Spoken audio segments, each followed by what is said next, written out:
izuba riva arabaza Nowa yewe arabaza Nowa yewe amanywa yose ijoro ryose arabaza Nowa yewe arabaza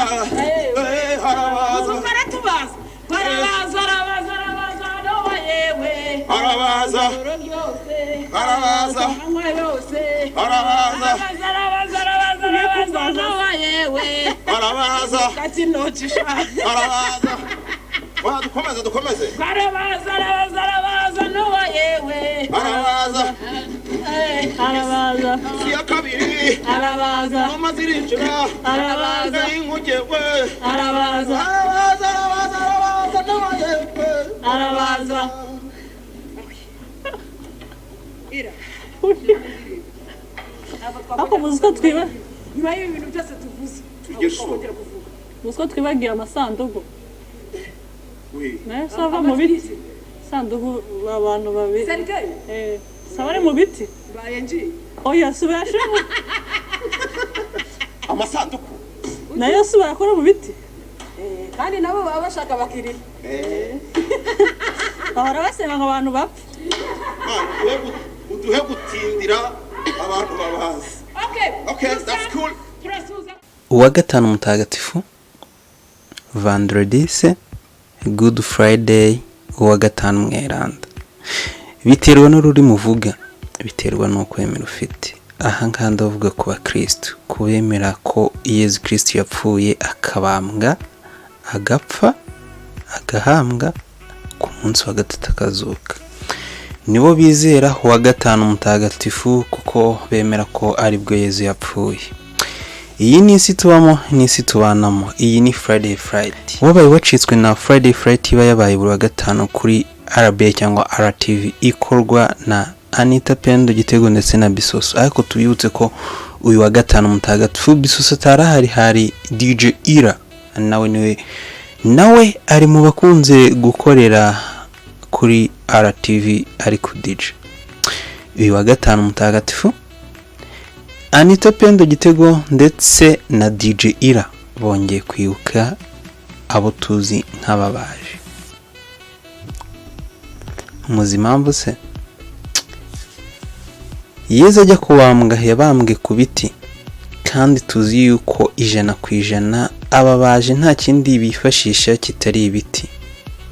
Nkuko mwagiye mubibona cyangwa se nkuko mubibona mu mashusho, Anita ndetse na DJ Ira ndetse na Gitego nta kindi bakoresheje uretse imbaho, urukezo, inyundo n'imisumari. Nabo bongeye kwibuka abo twita ababaji. Utu ni tumwe mu dushya bagenda batuzanira buri wa gatanu bitewe n'ikiganiro bagiye gukora. Ni byinshi bitandukanye bakora, ni byinshi bitandukanye mugenda mumenya, ni byinshi mubona mu dushya bagenda bakora, ni byinshi bakora mu gaseka, harimo byinshi cyane bakora mukishima. Iyi ni Friday. Iyi ni isi tubanamo, ni isi tubamo, ni isi y'abanyarwanda, ni isi y'abakunda ibica kuri RTV, ni isi y'abakunda Friday. Tubibutse ko Friday iba buri wa gatanu usoza icyumweru kuva saa 4:30 kugera saa 6:30 z'ijoro. Ntikagucike nimba ukunda imyidagaduro baba hakubereye, dore ko kubera corona abantu batagisohoka ngo bajye muri club bajye kubyina cyangwa se bajye gutarama. Nta handi tuba dutaramiye uretse kuri Friday. Hari byinshi mukunda, hari byinshi mwemera, ariko natwe tuba tuhabereye nk'uko mubibona. Natwe mu rugaho tuba twici twirebera Friday. Nizere ko mwaryohewe n'ibyo aba baba bakoze, nizere ko mwashimishijwe n'ibyo mwabonye aba bombi baba bakora muri studio za RBA. Iyi ni Friday, iyi ni isi tubanamo. Niba wakunze ibyo dukora ntiwibagire gukora subscribe. Naho butaha ku yindi Friday y'ubutaha. Bye. Abatware subiramo, abatware yishima wabahemuye kumbuka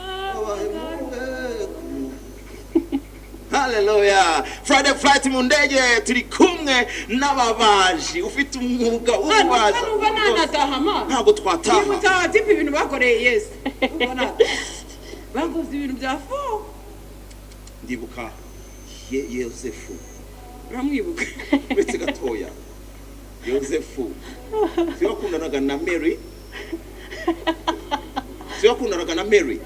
umugabo umube no kuvuga ngo yakoraga uhe mwuga uyu turimo ububaji ari gutoza akana Yesu kavugiruka ngwino ufashe ufatira tugire gutya uri umubyeyi mwiza cyane uyu mwuga wakurikiwe na benshi cyane ariko ababaji we salute you we respect your job kubakazi mukora turetse bya black yes I turetse bya black on a serious note seriously kabisa akazi mukora ntabwo dufite ikintu twakagereranya nacyo ibitanda turaraho intebe twicaraho none bitanda bikomeye shayi ibitanda bikomeye habaga ibitanda bidakomeye biva mu giti bakabikoramo miyenzi ukihindukiza bikavuga numva biba mu ndirimbo harya yandi bitanda ariko birakomeye amaburo muri saa moya muri saa moya sami igitanda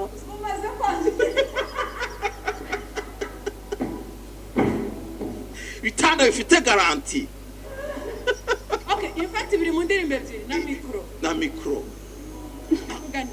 ariko ira uzuko tumyegera ni ubwoba kwanza wawe ira bakora amasheze umva bagakora amadiva kera bakoraga amadiva twaza dusubire ku bitanda igitanda sha mpamvu njyewe isaso okay ubwo bapfa kubona igitanda cyavunitse biravunika biravunika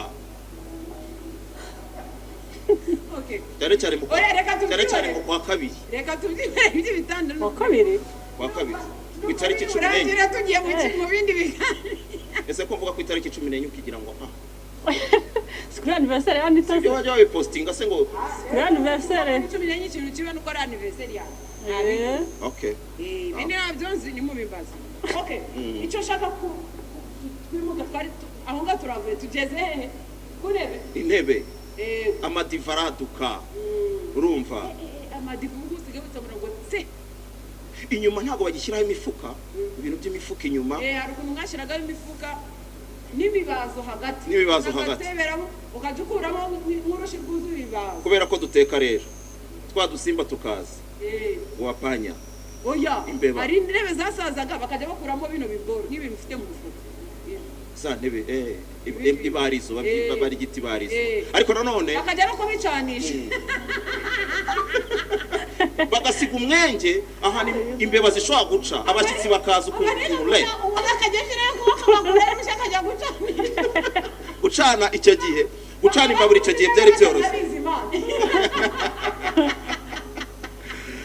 ababazi bubahe imiryango yo mu byumba oh my god salle à manger oh my god bakora ibintu byinshi cyane imitako reba uriya mutako hariya abana babaje ayiwa reka turebe ababaji badahaye niki tutakabaye dufite ni ukuvuga ngo offices zose siza mwakabaye mwicara sibyo ntago akabisa ingo zose siza hano mwakabaye kurara munanicara tugeze ahubwo turabivuga tubirangize ko ari byinshi inzu nene plafond amaplafond ataraza ziriya muri kiriya gihugu byagenda bite byari kuba bimeze bite niyo mpamvu akazi kubaje kagomba hari ikindi abaje buba ubugari umwuko yes tumamiro ingano y'amazi gase harubu abantu babaza umwuko utumamiro na twadusekuru twatungurusumu n'amasekuru se yandi y'amasombe n'amasekuru y'amasombe bataraza mu tumashini